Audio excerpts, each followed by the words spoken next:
കേട്ടറിഞ്ഞ് ഇന്ത്യയെ നേരിൽ കണ്ടറിഞ്ഞ് മാറ്റ് പ്രൈസ് സൈക്കിൾ സവാരി തുടരുകയാണ്. ഇന്ത്യയുടെ ആത്മാവറിഞ്ഞ് ഇതിനകം 45,000-ഓളം കിലോമീറ്ററുകൾ താണ്ടിക്കഴിഞ്ഞ ഈ ഓസ്ട്രേലിയക്കാരൻ വലിയൊരു സന്ദേശവുമായാണ് രാജ്യം ചുറ്റുന്നത്. മാറ്റ് പ്രൈസിന്റെ വിശേഷങ്ങളിലേക്ക്.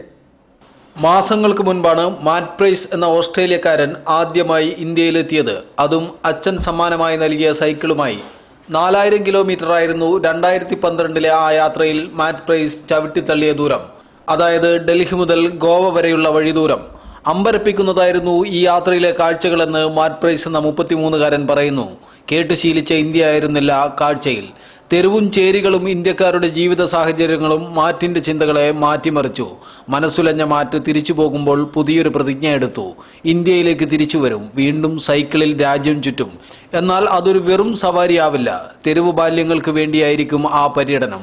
അങ്ങനെ അന്നത്തെ സൈക്കിൾ അഹമ്മദാബാദിലെ ഒരു സുഹൃത്തിനെ ഏൽപ്പിച്ച് തിരിച്ചു പോയതാണ് മാറ്റ് പ്രൈസ്. ഇപ്പോഴിതാ വീണ്ടും എത്തിയിരിക്കുന്നു ഇന്ത്യയിൽ പുതിയൊരു ദൗത്യവുമായി. The inspiration behind this journey is to give something back to the people of India who, the poor people who were so kind to me on my first experience in India. November 14 ശിശുദിനത്തിൽ ആരംഭിച്ച യാത്ര April 30 വാരണസിയിൽ എത്തിച്ചേരുക. ദിവസം ശരാശരി 600 കിലോമീറ്ററാണ് മാറ്റ് പ്രൈസിന്റെ സവാരി. ബുധൻ, വ്യാഴം ദിവസങ്ങളിൽ കോഴിക്കോട്ടായിരുന്നു ഇദ്ദേഹം.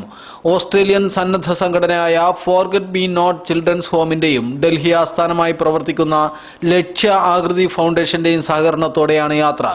ജന്മനാട്ടിൽ പാചകക്കാരനായി ജോലി ചെയ്യുന്ന മാറ്റ് സ്വന്തം ചെലവിലാണ് സവാരി എന്നതും ഈ ചെറുപ്പക്കാരന്റെ സന്മനസ്സിന്റെ മാറ്റുകൂട്ടുന്നു. News bureau, Kozhikode.